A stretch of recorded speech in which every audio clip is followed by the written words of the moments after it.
My name's Eddie Winters. You're tuned in to the Rock and Roll Coup d'etat. I've got Jeremy Wheat in the hot seat. Hey. Jeremy, I'm excited for our next guest. Just an absolute legend and somebody in the music industry who's had a profound effect on rock and roll and elsewhere. I mean, just beyond. I'm excited to bring on Jim Messina. Jim, are you with us? How are you this morning? I'm very good. Very, very good. Thank you very much. Well, it is a pleasure to have you on. We've been sharing with our listening audience, some of your music this morning, and talking about the upcoming show that you've got in May at the Bakersfield Rockin Country Festival. That's May 23rd. And we're excited to have you on to talk about this upcoming program that you're on. Can you tell us a little bit about what audiences can expect when they come out and see you guys performing in May?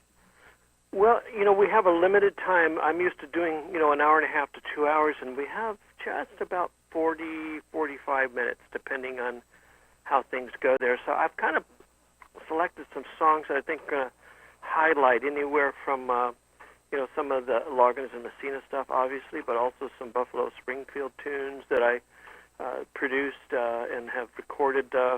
One is Kind Woman, which we did in Poco. We're going to do You Better Think Twice, which was a part of Poco. Going to do some probably Angry Eyes. Right. Songs that people are familiar with, some country stuff, obviously. Sure. The country song and Holiday Hotel will be part of that set. So, I just wanted to give a good cross-section of what people usually see in a show. Unfortunately, thanks to people like you, I heard a kind of a deep track there, which is a lot of the songs that I really, really have enjoyed have not just been the hits. Right. But, a lot of the other songs that were recorded.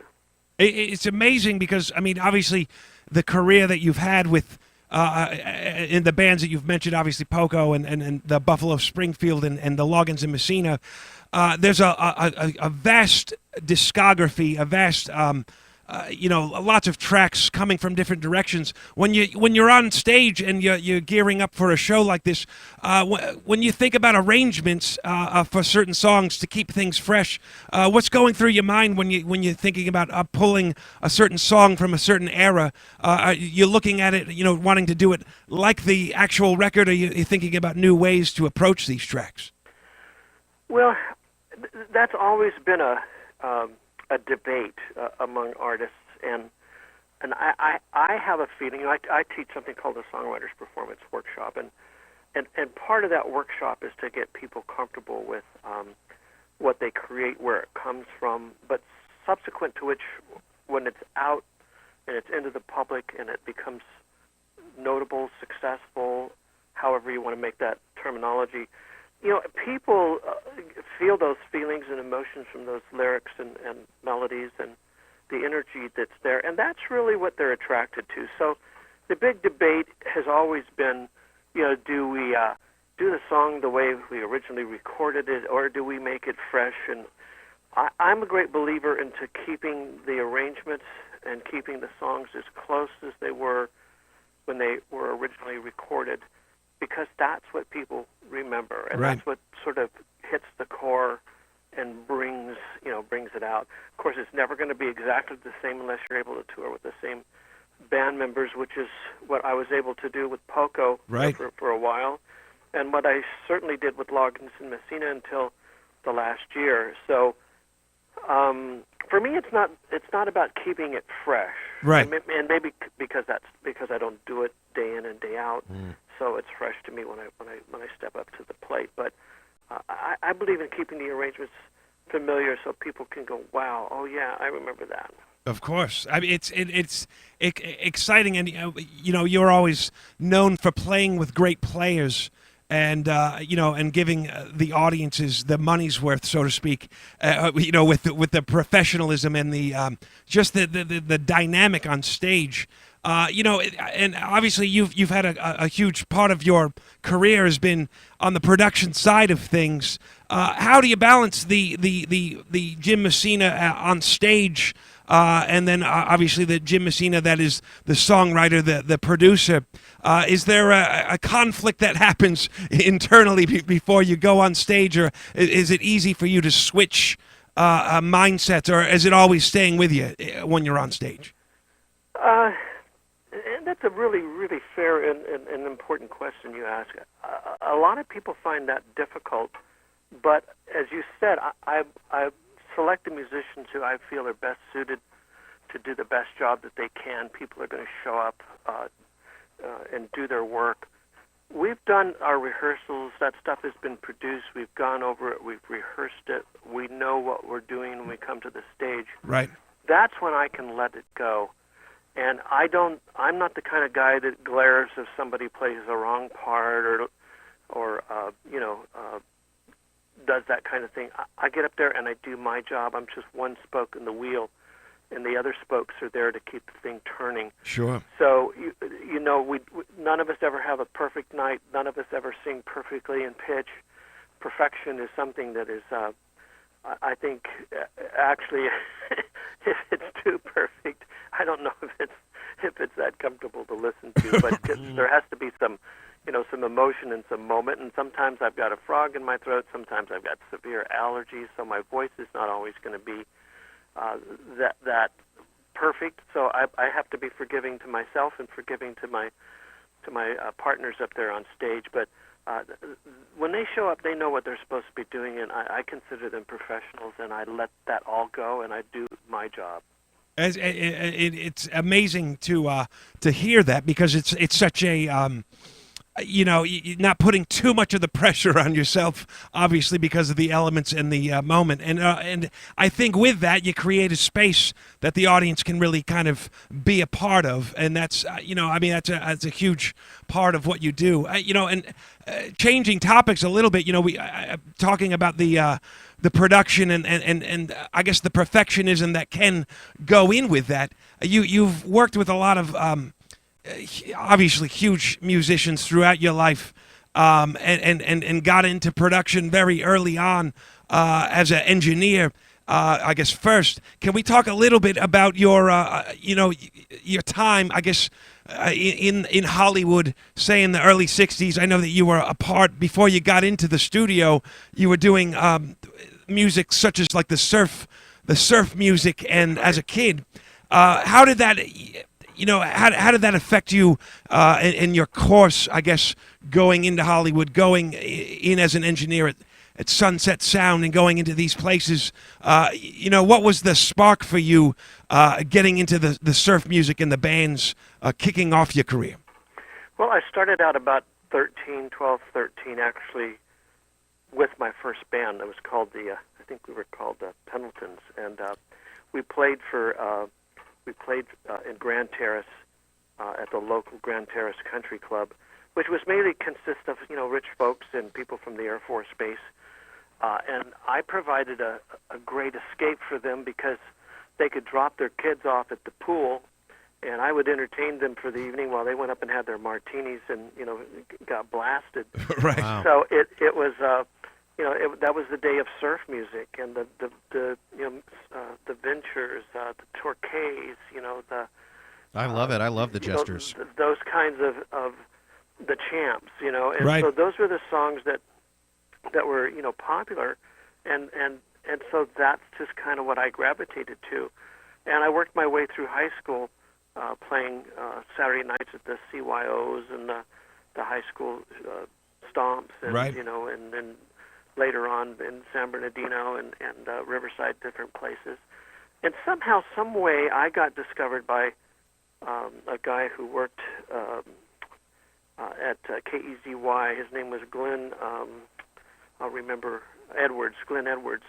And somehow he discovered me and asked me if I would be willing to produce some of his groups, which I did not know what that meant. Right. And Yeah. I said, I don't know. I was like 16 years old. And he says, well, I like what you do with your music, and I've got these bands, and all I want you to do is go in the studio, listen to their music, make sure their parts are correct, and there'll be an engineer there, and then they'll record it, and you listen to it, make sure you're happy with it, and I'll do the rest. So I said, yeah, that sounds like fun. So on the weekends, I would go down to Hollywood, or up to Hollywood, however it was, or over to Hollywood. Right.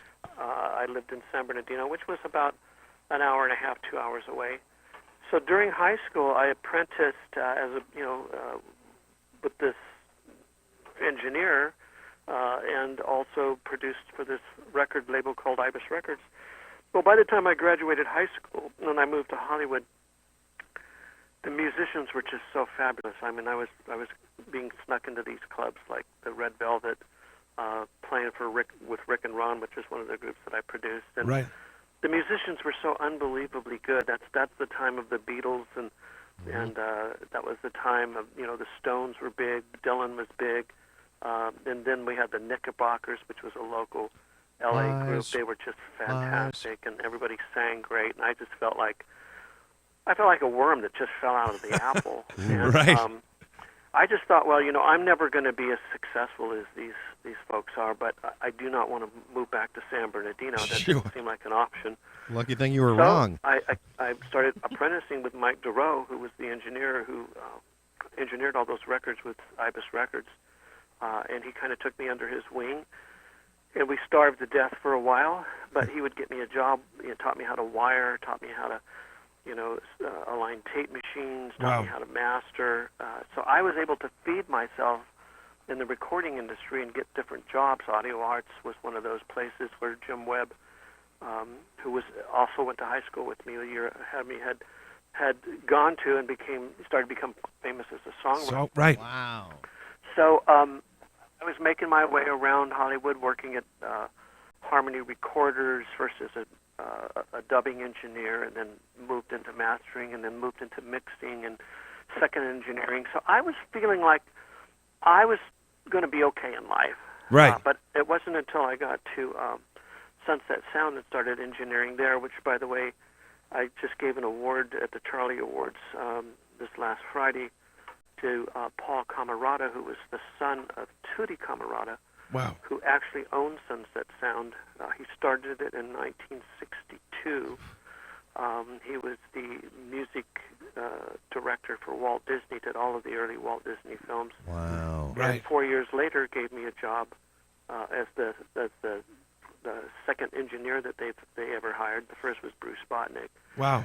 So he gave me my real start as really working with some of the head acts that were coming along, and the head acts were like, The Doors.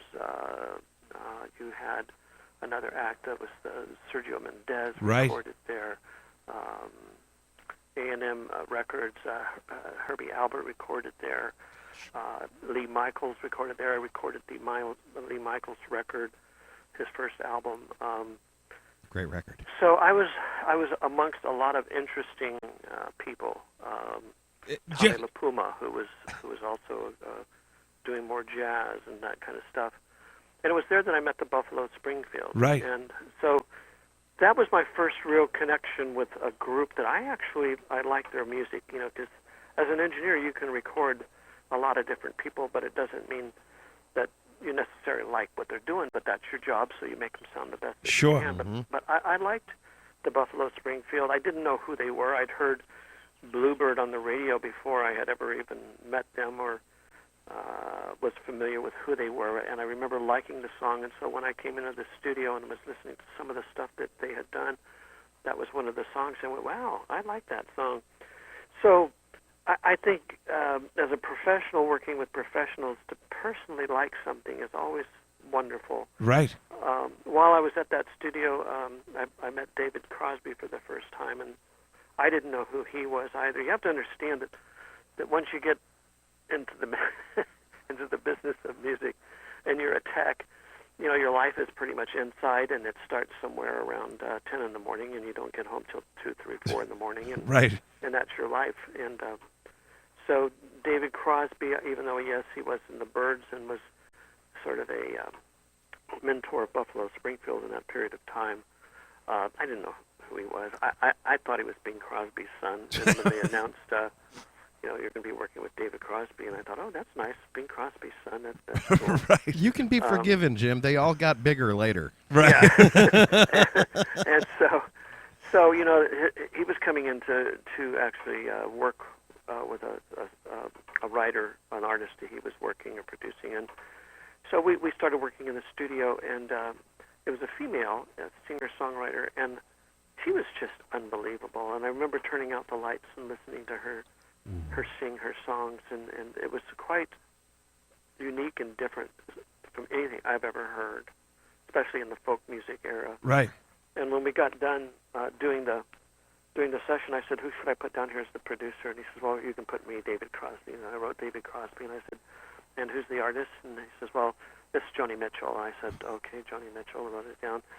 So that was the first album wow. that she had ever done, and that was her demo for A&M Records, which I was very, very pleased when she did become a success. Sure. I experienced before she was popular how good she really was, and that's always a wonderful feeling. Is that when you see an artist and you go, "Wow, they really move me," and and it's not so much about being good or bad or whatever it is. It's the charisma, it's the feeling, and art is art. Not all of us see art in the same way. There's artists that I don't particularly relate to who are extremely successful. Right. And there are artists that I relate to just extremely, and they're not very successful. So success is an interesting component or side component of all of this that eventually allows the world, to experience it. But I'm not so sure that's always a good thing or always a bad thing. Of course. Anyway, that's kind of my early days up to, I hope I answered your question. Oh, perfect. I mean, it's interesting, too, because you're in a, at that age and being just going deep into the understanding of how the studio works, and also seeing these great performers, say, in their raw, unpolished state. It must have been such a education for you as not only a musician, but also the technical side of engineering, and then being able to identify such raw talent, say, obviously like Joni Mitchell. Moving into the Buffalo Springfield, I mean, you were doing engineering at first, and most notably, we were talking about this earlier, is the Neil Young composition "Broken Arrow," where you're doing. Correct me if I'm wrong. You're doing the tape edits for such a song that's now regarded as kind of a psychedelic masterpiece. How did you go from this technical side of working with the group to going into actual production and they're taking your word as kind of the the last word when the record is being made? How did that transformation for you come about? Well, the transformation came about, and it's still part and parcel sometimes trying to figure out how all that came together. But the physical aspect of how it came together is I was called by Ahmed Erdogan one night when I was living in Burbank, still working at Sunset, and he had asked me. I didn't really know who he was really. I mean, never met him before. I knew that he was the president of Atlantic Records, but he had called me personally, and I thought, that's kind of a little bit of a rush to have a record company president call you. And he said, I'm calling because the Buffalo Springfield is in the studio, and I know you've been working with them as an engineer. And he said that he needed to find a producer for them. And they just weren't happy with anybody that they had worked with in the past, and that your name came up, and therefore they told me that they do trust you. And the thought came about having you work as their producer, and is that something you'd consider doing? And it took me about 22 milliseconds to answer the question, but I remember during that 22 milliseconds, I gave it a great deal of thought. And, really turned it over. There was the panic, and then at the same time, there was the opportunity, and then also having done so much with them on the first album and the editing, like you say, and working with Neil, I said, I said I'd be honored to do that. I'm honored that they would feel that comfortable. Right. And so the deal was basically made then, and I began working with them on that level. The interesting thing for me is that I find I'm going to back into your question because over the years I've read certain articles where Neil and Stephen said, well, they've never been produced by anybody else, and I got this interviewer. In fact, I pulled the interview out the other day because we were cleaning up some stuff, and I read this stuff again, and I recall the interviewer saying to me, he said, well, they said that nobody's ever produced them, and I said, well, do you have a copy of the Last Time Around album? He goes, I think I do, and I said, why don't you grab it? And so he grabbed it, and I said, turn it over on the back, and I said, who's down as the engineer there? Right. Well, Jim Messina is the engineer, and I said, have any production credit? And he goes, well, yeah, it says Jim Messina, and I said, well, I guess that's your answer. I said, people have been known to try to rewrite history. I said, but I remember being there. Maybe because I remember being there, I wasn't there. In the Right. 60s. Of course. I said, I do remember being there, and I said, I do remember working with each of these guys individually, very little collectively, but very much individually. Right. And I said, Neil was always wonderful to work with, and he was. I enjoyed working with Neil. When he was alone and didn't feel any of the pressure of being around the other folks, he was very focused, very professional, knew exactly what he wanted, what he was trying to do, and therefore, as an engineer, I was able to take his ideas and manifest them because I'd had the training by that time. I knew how to edit and was confident, and I knew that studio like the back of my hand because I'd spent so many hours there. Right. So Neil was always an easy one. Stephen was, in my opinion, was the most gifted and one of the most talented in the group. His vocal ability in those days, Right. The way he phrased, the way he conceived his songs, the tone of his voice, and certainly the way he played the guitar, especially the acoustic. I was most attracted to his acoustic work. Right. Made him stand out in my mind and in my heart as just an extremely gifted person. But he was also very impetuous, and he wanted something done immediately, if not sooner. I remember he'd come in and he'd plug his guitar and say, let's go. And I said, well, wait a minute here. First of all, To set up a what mic. you're doing. Are you singing? Are you playing acoustic? Is this a multi-track? Right. What are we doing? So, but also that is wonderful because what a passion and a gift, he exuded by this sort of impetuousness, as I put it. Richie, on the other hand, did not read a note of music.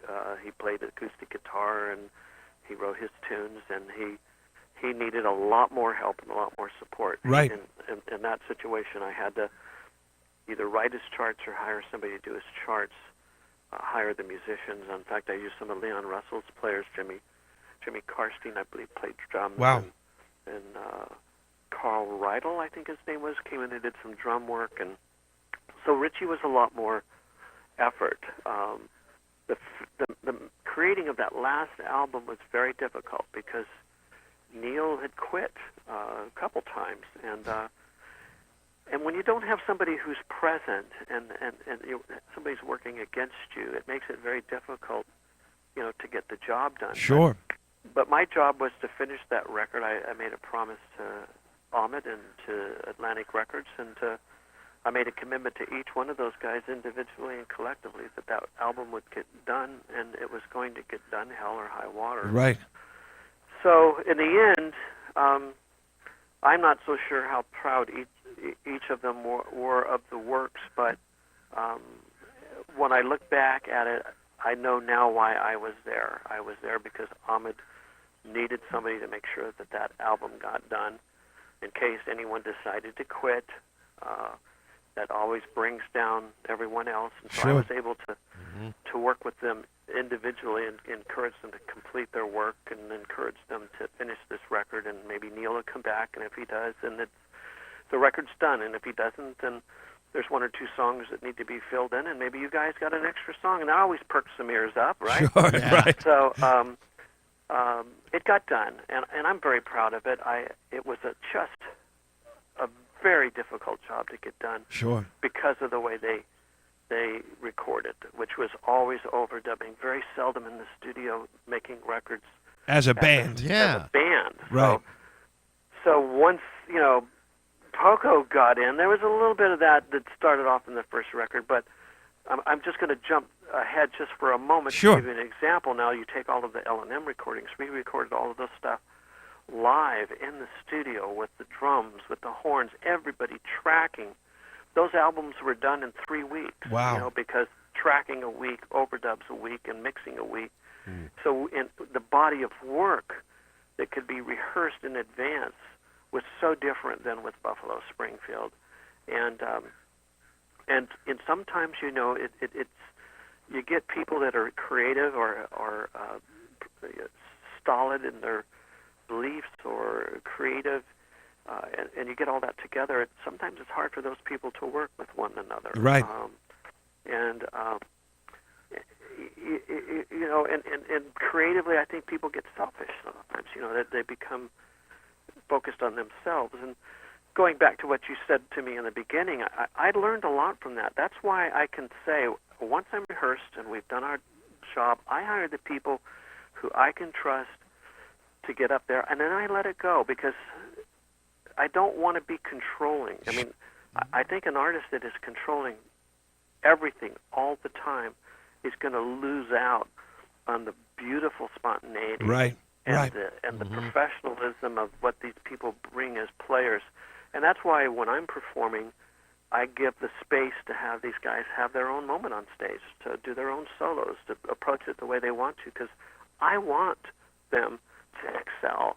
I want them to be the best that they can be, because it makes the whole evening special. Right. Whereas when you get people pulling off in individual directions, then you get this dichotomy, and I really felt that's what the Buffalo Springfield last time around was. It was 4 guys, or 3 guys.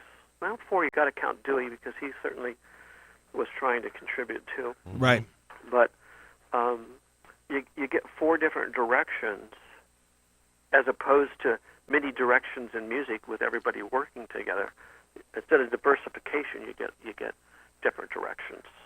It's interesting, because I mean you go from the Buffalo Springfield, which is in a sense falling apart, and you're brought in to kind of save that record, and then at some point you end up filling in. Did you see yourself playing guitar your whole up until that point, and then having to jump on the bass before the dissolve of the band? Was that a how was that? Was that an obstacle, or just something that you just had to do to get the, to get that last bit of Buffalo Springfield out and do those shows? I mean, was that just an obstacle, or just something you had to do? It sounds like everything you've done, you've just jumped right into it. Well, I was fortunate enough before I met the Buffalo Springfield to work at Harmony Recorders, which was owned by Bob Ross. Right. Bob Ross was a famous copyist and copied music for everybody in town. Frank Sinatra, Tony Bennett, anyone who came to town to record, he did the charts. So in working for him, I also had a chance before that, before I started working with Sunset and before Harmony Recorders, Mike Duro and I built a studio in L.A. down, I'm trying to remember something near Western and Vermont. Right. And that's where these guys were from Shreveport, Louisiana, these 2 guys, Al Jones, Sonny Jones. Their sister was married to the late Hank Williams. Wow. And they had a friend who was from Texas who had money, and they wanted to build a studio. So Mike and I built it for them. But lo and behold, we didn't really know that Al Jones and Sonny Jones were good friends of James Burton and Joe Osborne, Oh, wow. Ricky Nelson and Dorsey Burnett, Right. Jerry Allison, crickets. Right. Yeah, I mean, all of a sudden, all these great country blues players out of the 50s and early 60s were like in front of me, and I was just having a wow moment. Right. Some of the best, James Burton. I mean, some of the best players. You must have grown up seeing him on Ozzie and Harriet, and then he's in your studio. Yeah, Right. I'm Son of a suddenly gun. mixing and enjoying, and you know, my mind was just blown. Yeah. Right. So, and I love Joe Osborne's playing. I used to love to sit and watch him play as I engineered. He was just so great. Of course, he was one of the Wrecking Ball team, right? The Wrecking Crew, of course, yeah. Wrecking crew bassist. Son of a gun. But Joe needed his little studio built in his house, and Mike and I said we would do it. He didn't have a lot of money, and I said, "Well, I'll tell you what. I'll donate my time if you teach me how to play bass." He said, "Well, okay." So, you know, I'd go over there and work till late at night because I'd have to get up and go to work the next morning at the studios, and you know, he'd give me some pointers and show me what to do and how to use the pick and what was most important and how to follow a groove. Wow. So I was learning from him, and then when this opportunity came up for the Springfield, I don't think I consciously did what you said. You know, I think subconsciously that was happening. I realized that the group was important. Their bass player had been busted. Right. They needed a bass player. I was their producer at that point in time. Man, The record everyone needed was to getting get busted done. back then. I felt I knew that material, and I think my instincts were similar to what you said. I said, hey, I could do this. Sure. So I raised my hand to audition, and I went through an audition process just like everyone else did. In fact, I was the last one out of, I think, 10 or Jeez. 8 people to get up on stage with the Springfield and perform. But my confidence came in the fact that Joe had helped me really understand that instrument. Bob Ross had sold me an instrument for $150 that he was supposed to sell to Larry Knechtel. Right. But because bread. I worked Wow. for him, Bob gave me the first option, and I didn't have the money to buy it, so I paid for it out of my salary, having money taken out of my salary. And when I showed up to the audition, they said, is there anybody else? And I raised my hand and went, oh, yeah, right, Jimmy. Come on up. So I came up, and they started playing. And I knew those arrangements because I've been in there for months. Of course. Right? Yeah. You And could solo, so- you put the bass just on its own and listen to it. Yeah, exactly. So when I started to play, all of a sudden Stephen turned around and looked at me and went, whoa, you know. Right. And so at the end of it all, they said, hell, Jimmy seems to know this stuff better than everybody else does, so let's have him. Perfect. Ace in the hole. So, you know, it was one of those moments again where it was perfect because everybody felt, well, look, he's already engineering, he's already producing, why not have him out on the road with us? So Right. he understands the music. But I also think, now that I hear what you're saying, I don't think I was ever considered really a member of that band. I think I was always the guy who was Behind the scene, so to yeah, speak. the guy who was behind the board, behind the scene, who filled in for Bruce.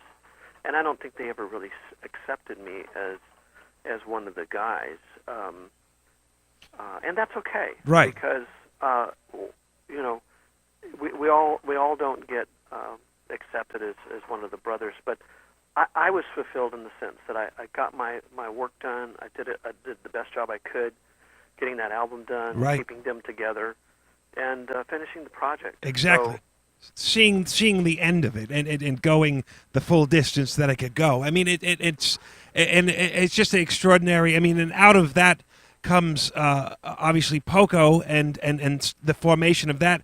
When you were going and starting Poco, was that were you, in your mind, were you thinking, well, this Buffalo Springfield project has ended, let's take this momentum and do what we couldn't do with the Buffalo Springfield, can we do this with Poco? What was your mindset, I guess, when making those albums and going on the road and approaching, I guess, a new project? well, I think you hit it right on the head. I know the first time that I recall having the conversation with with Richie was in a taxi cab, and I don't know if we were in Nashville or in San Francisco, but he was very bummed out that the band was busting up, and we were on the last leg of all of this, and I still had the album to finish. I think we had toured the South, and were coming back, and I still had that record to finish. And I remember saying to him, I said, you know what? You've got some great songs, Child's Claim to Fame, Kind Woman. I said, they're very country. And, of course, my my feeling was, having worked with all those great players like James Burton and James Allison and Joe Osborne, I already had a sense of what I was going to say, which was, instead of doing folk rock, we could do country rock. And that kind of perked Richie's ear up, and I said, I've got enough relationships with studios in town. I'm sure we could get the demos made. We could, we just need to get the right guys. And so that's when it kind of, the idea of a country rock thing came to us. And for me, you're right. I was kind of play us interruptus there with, grouptus interruptus with everybody breaking up. Right. And I just felt like, here's an opportunity for us to take this and go further with it. So Richie and I started to make those considerations. And I think once I got Rusty on Kind Woman as the steel player, right, we looked at each other and said, wow, maybe what we talked about could be a reality. And then the next step was, Rusty said, hey, I got a drummer friend, and we also know of a bass player who used to live in Kansas, who used to come to Colorado, named Randy Meister. So the whole thing started to just become synergistic. When you get the right people and the right mindset, opportunity seems to open up. Right. And so Poco was, in my mind, was formed as an extension to do what we were unable to finish with Poco. But unfortunately, I think we brought with us some of the same issues that stifled the Buffalo Springfield. Right. And a lot of this is personality. I can see as personality inherent. Richie was a little afraid, and so he would lean on people he was accustomed to, and the person he was most accustomed to was the road manager for the Buffalo Springfield. And so now you're bringing some of the Buffalo Springfield energy and back into the group, right? And Rusty was not affected with that. George wasn't affected with it. Certainly Randy wasn't. And even though I had been there, I'd had to deal with each one of these guys individually, and I knew that we needed to move forward and not get bogged down or start recording like we used to with overdubbing. But sure enough, that whole process began to happen. And I think, a chain is only as strong as its weakest link. Right. And you can have a strong writer, a strong singer, you can have a strong player. If you depend too much on any one of those things and there's a weakness there, then everybody's going to be bogged down by it. And so we ended up making decisions that I don't think were in our best interest. I tried to guard against them, and when I spoke up, people didn't really like what I had to say. Right. And so after a while, when you see yourself continually being a part of something that's failing, and you know there could have been better decisions made, and you know that those decisions are not being made because you've got someone who's very strong in the band, who's important. I mean, Richie was very important. He was really the lead singer. Right. He was the one who was writing the most songs. And nobody wants to offend that person. Of it's course. group politics. I'm not saying anything it isn't new or you find, but eventually, even there, I had to give them my blessings and say, gentlemen, I think I'm not comfortable in this situation anymore. I'm going to stay here as long as I need to till I'm replaced. I'll even train whoever it is that you choose. I'll get the record done. I'll make sure that when I leave, that the band is in the best situation that it can possibly be under the circumstances, which is what I did.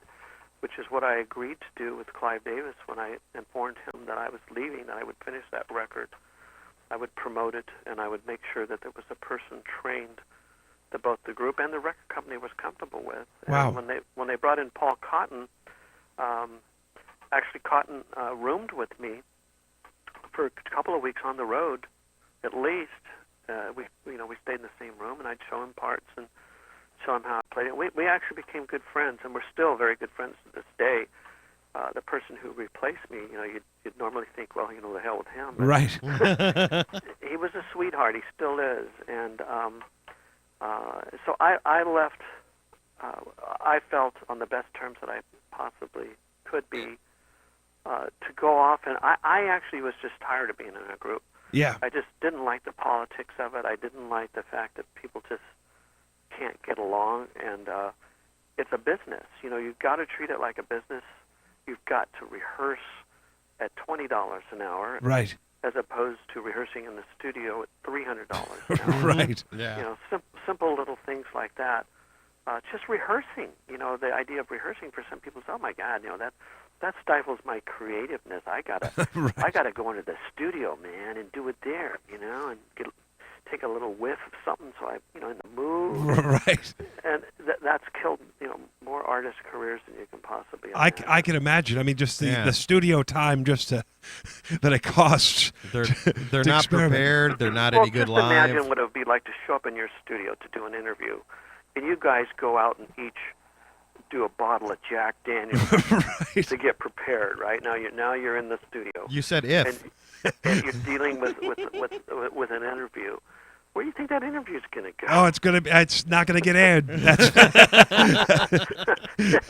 So, but so is talent, and God knows what that makes the creative brain what it is, and I was just fortunate to have a good left brain, a good right brain. right. But to be honest with you, that balance has kept me, I think, from achieving things that I probably could have achieved if I hadn't had so much of a right brain. But then again, if I hadn't have had the balance to maybe the technical part of it, I would have never got it done in the first place. So I appreciate the gifts that I have, and I really respect and enjoy the people that I've worked with, like Stephen and Richie and and Neil. They've done wonderful things, and Kenny, which is a whole other discussion. Right. I mean, just to touch up on that briefly. I mean, it, at the end of the Poco run, I mean, it set yourself up. I mean, you'd had these experiences.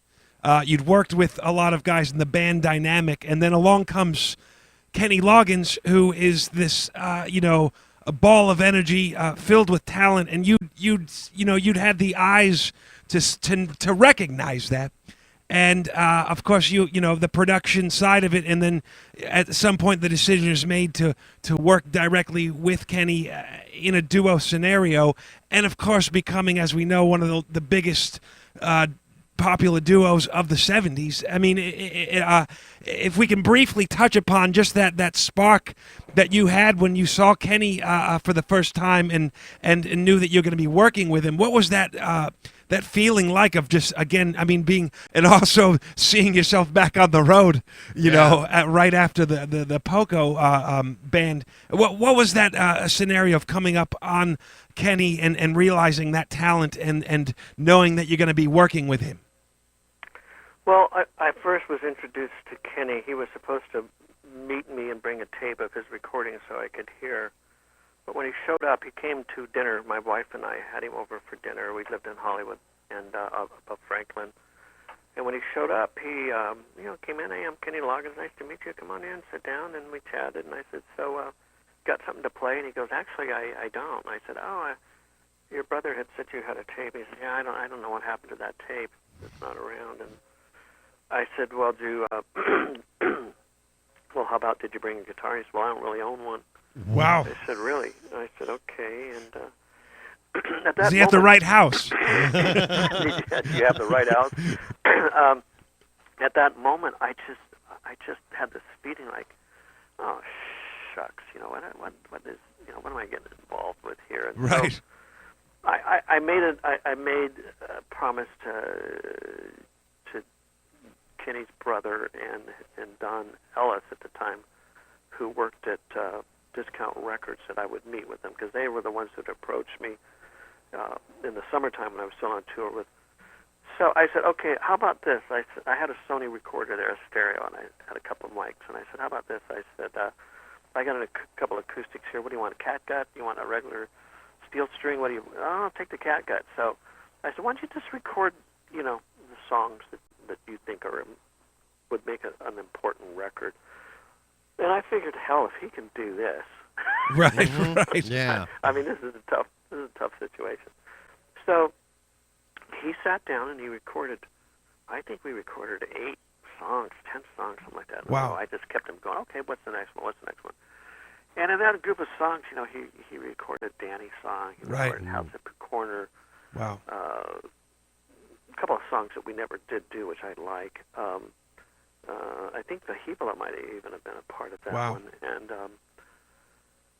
so we had dinner and some tacos and had a few laughs and stuff. And I thanked him for coming by, and I told him I'd get back to him. And so my wife was there at the time, my former wife, Jenny. She was an actress, and she was a dear friend. And I just said, well, what did you think? She says, I don't know. I said, she said, I don't know. It's I mean, some of the songs are very sweet, but what are you going to do with them? Right.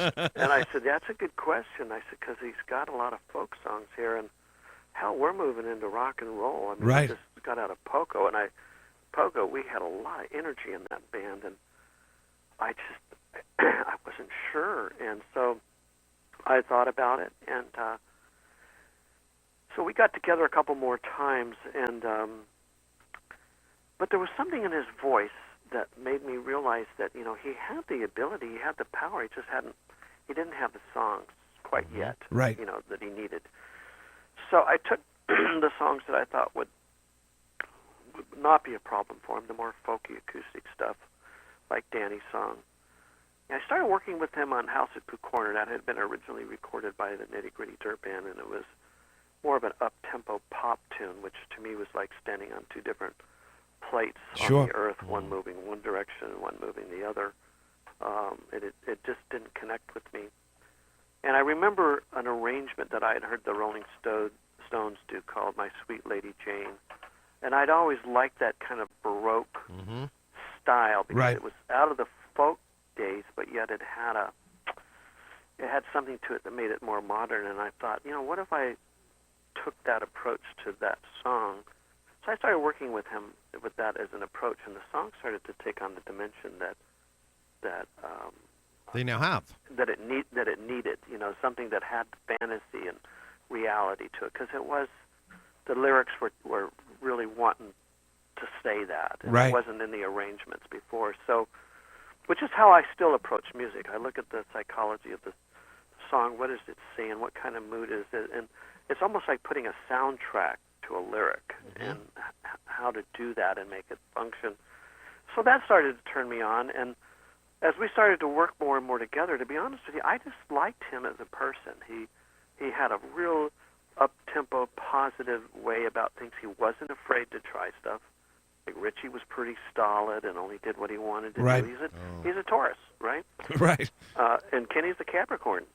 So, you got the little goat running around the field, or the big bull who's constantly, butting his head against stuff. So Right. I kind of liked his attitude. He was fresh. He was willing. You'd ask him to try something, he'd do it. He had this attitude. He was a songwriter who had been working for ABC Wingate, and he was thrilled to have the job for $100 a week. And his opinion to me was, hell, this is free money. And I said, well, what do you mean? He said, well, they asked me to sing a song like Elton John, so I wrote. And he starts singing, and I went, oh yeah. And then they asked me to write one, for Leon Russell. So I did, and I realized that he had this ability in his voice, an epiglottal, to change and contort his voice in a way to make it sound like somebody else, almost like a vocal impressionist. Right. And I thought, wow, if he can do that, where is his real voice at? And what could we do with it? And that's really what started turning me on. So then I gave him Peace of Mind, one of my songs, to sing. And then we took a listen to a country song because he needed some country stuff. I think because of Poco, I thought that might be a good direction for him to at least have in his in his toolkit. Right. And as I started giving him songs, he started putting his own songs together. I realized that there's something here. But what wasn't there was he had never had a manager, he'd never had an attorney, he'd never had an accountant, he never had a business manager. It sounds like he barely had sandals. He was just fresh. Free spirit. Right. And new.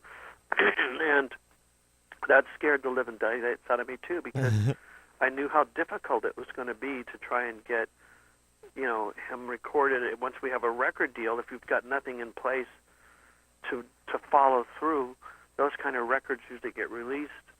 They get played a couple times at the radio station, at the promo guy goes out, and then they become, coasters for pizzas. Right.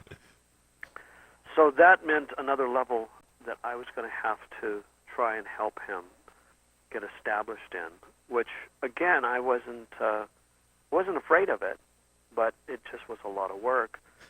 So that first year working with Kenny was really getting him, getting his material. I had to find a band for him. I picked Merle Burgandy and Larry Sims because they had been in a group called the Sunshine Company, and that group had busted up, and they were at home not doing anything. I called them. They both were interested. Al Garth lived below Jenny and I at the place on Franklin. He was a sax player, a violin player. Right. John Clark was auditioned. He was kind of a wild card, but young and read well, could write charts well. I wanted intelligent players. I wanted educated players. And so that we could do the rehearsing, that we could write things down, that we could do our own charts. And when it was time, we could go in the studio and do this stuff all at once. Right. Which is eventually what happened and was one of the greatest achievements of this band, because by the time we finally hit the studio, we finished the first album sitting in. It cost us $30,000. Wow. We spent a week to track. We spent a week finishing up vocals, and I spent a week mixing. And then came the problem of getting him out on the road and what we were going to do. And of course, before all of that, there was a discussion I had with Clive Davis about why in the hell am I playing so much on the record, which I explained to him that we have all these obstacles to overcome. I mean, managers and agents and getting him out on the road. He wasn't a band leader yet. The people weren't looking to him for direction. They were looking to me for direction. Right.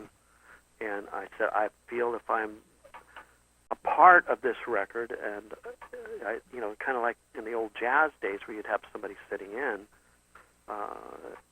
that would make this work. Then I could go out with him, I could tour with him. We'd do the first tour together. I introduce him to my audience, Kenny Loggins. Boom, I'm off the road. I'm Right. back in the studio. He started, and now we've got a successful start, at least, Right. out of the gate. Well, Clive didn't want to hear about that at first, and eventually he saw the reasoning. I don't think he agreed with me, but he supported me on it. And the reason why, and I can understand why. I mean, he didn't want to, put the money into a band that was going to break up after the first record. Of course. And he had every right to have that concern. But I also assured him that these were players that were committed to this project. And I also I also made sure that they each had a point apiece on the first two records, which would ensure their participation. Sure. Yeah. Solidify the group, if you will. Yeah, exactly. And if if the group is not a success, nothing ventured, nothing gained. Right. If it is a success, they get to share in the success. That'll just make them work harder and feel more a part of it. And then when I walk away from it, I'm still there, but they're still really connected, and especially with Kenny. Mm-hmm. Right. And that's what we did. And so we went out for the first album tour, and we opened for Bonnie and Delaney, Right. and we stole the show. I mean, the people Wow. just loved what Kenny and I did, and after that tour, we suddenly went from being an opening act to a headliner, and I really owe it all to Kenny's willingness to step up to the plate, be the best that he could possibly be. Right. Mm-hmm. He worked hard. He worked as hard as I did. He never gave up.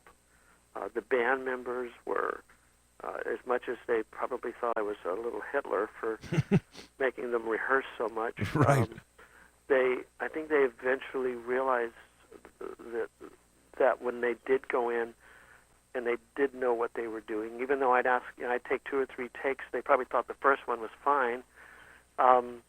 It gave me a choice. It gave me a choice of 3 really good takes. Which one do I want to Right. get?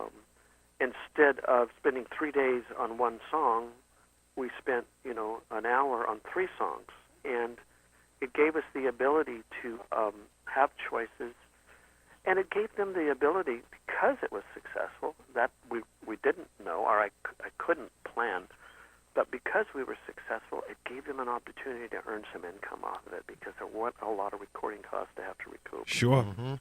It's amazing too, because I mean this outing with this assembled band and with Kenny, it seems like this was the sophisticated project that you probably sought for so long, and then to be able to see it come to fruition, and to be able to play around in that space. I mean, you guys did, correct me if I'm wrong, 9 records in 7 years, something of that nature. I mean, you got to really see the extent of what this project could do, and be able to really I guess fulfill a need on the inside, I guess a professional desire to see this stuff out. I wanted to ask you a question. This is a little bit out of left field, but you guys played and had a lot of wonderful opening acts and people that you toured with during this time. We did a program where we were talking about the late Jim Croce and Maury Muehlisen, Right. a group of 2 musicians who obviously, I mean, they were really huge and on a rocket ship to stardom. Do you remember working with both Jim and Maury? I mean, you're one of the few people who had a great chance to meet up with them. Can you give us a couple of words about Jim and Maury and their contribution and what it was like crossing paths with this other duo? Well, first of all, it was more like crossing paths because we show up and then Jimmy would be on the set, or we might tour for a few dates and they'd meet up with us again. It wasn't always very consistent. Right. But my recollections of Jim Croce was he was a very kind guy. He was fun. He was funny. I always thought that he'd would have been a great replacement for Johnny Carson on the Tonight Show. Right. That kind of vibe to him. And Maury was just a very sweet, kind musician. I still can see his face and his smile, both of them. They were very easy to work with, and I remember sitting backstage and looking over Jim's shoulder as he performed, and just some wonderful moments of being around a great artist. Right. That's all I can say. I mean, I think his success speaks for himself. I wished I would have had a chance to get to know him better personally. But our meeting, we were more acquaintances than personally than we were professionally. Although I loved having him be a part of our shows, Right. It just made the whole evening that much more special. It's an amazing journey. I mean, and I know that we're slowly running out of time, and I wanted to be able to just talk about such an amazing path that you've been on. Of course, doing some of the solo records. We were playing a track when we first started, "Stay the Night," and you had such a great I guess blending of such interesting music genres with your career spanning from the Buffalo Springfield and Poco, and obviously with Kenny, and then obviously the solo records. When we come to see you in I guess on the 23rd down at the festival in Bakersfield. When we look back on your career, we're going to see a lot of these moments, and it's such a gift, I think, to know that you've been able to, your journey has taken you on these, down these paths, and then being able to see you in 2015 and to kind of relive that with you is going to be such an exciting. Just an exciting outing. Do you have any other upcoming shows that you're planning? What's the 2015 looking like for Jim Messina? Well, we're a couple of shows right now that we've booked that I'm kind of looking forward to. I did one last year. We sold out the Solvang Theater Fest. But this year, I'm going to do an evening with Jim Messina with special guest star Rusty Young. Oh, wow. Sitting in. And we're going to do one at the Libero Theater in Santa Barbara. It's going to be on September 13th. And then the evening before that, we do another evening with special guest Rusty Young at the Clark Center for the Performing Arts in Arroyo Grande. And I think that's a special show. I've tried doing them with Richie, but Richie's uncomfortable just unless he has his band. Right. And it makes it a very expensive show. And he's uncomfortable doing like Kind Woman the way he originally did it, which is the way I do it. Right. Same key, same everything. And he's uncomfortable with those 2/4 and 4/4 measures in it. So he ends up doing that in his set, and then when we do it in ours, it's not that special. But the thing about Rusty is that he's such a great player. Right. And he's such a funny guy. He brings his steel, and we do all those original arrangements the way, they did them with him playing the dobro and the steel. He's got his own portion of the show that he does. I don't like having Rusty as an opening act. I think that we go beyond that. Right. So what I do is I start the evening out with the way I normally do acoustically, and then I bring him up and we do acoustically one of the songs that we did in the Legacy album, "Follow Your Dreams." Right. And then I walk off stage and he does I think about 3 songs and acoustically off of his new record, and he's such an entertaining guy in terms of his stories. And then I join him back, and when we come back, we do his hit that he had, "Crazy Love." Sure. And then I tell the audience, I said, I left Poco in 1970, but while I was in Poco, I was trying to write a couple of songs, which I finished afterwards, called "Listen to a Country Song" and "Holiday Hotel." Right. I said, so, if I'd have stuck around in Poco, this is probably the way it would have sounded. And so we have Rusty perform on those 2 songs. But then, we finish that country portion, and then he exits, and I go out and finish most of the stuff that I've done solo, and "Angry Eyes" and "You Need a Man" and all that stuff. Of course. I bring him back for the encore, and we do a couple of songs together that we've recorded in Poco and L&M, and it's just really a nice evening, and people have really loved it. Right. We sold out the Libby Bowl here last year, and again, like I said, the Theater Fest. So I think the Libero is going to be great. The Clark Center is going to be That great. sounds great. Well, Rusty's semi-retired, right? So this is kind of a big deal. What's that? Rusty's kind of semi-retired, right? Yeah, he's semi-retired, but he seems to be busier now than he ever was. And I told him that probably would be the case as soon as you decide to stop. I said, but the nice thing is you'll be able to do other shows and hang out with other performers and sit in. And I think he needed that. I mean, I think it was getting a little tired. The music was getting tired because it was just costing too much, and I mean, the costs of hotels, Of course. airfares, everything have gotten so expensive, and without a record that we're generating sales to help keep those ticket prices up and also attendance up, it just becomes very difficult. And I think that's what many artists, at least in my genre today, have got to deal with. Right.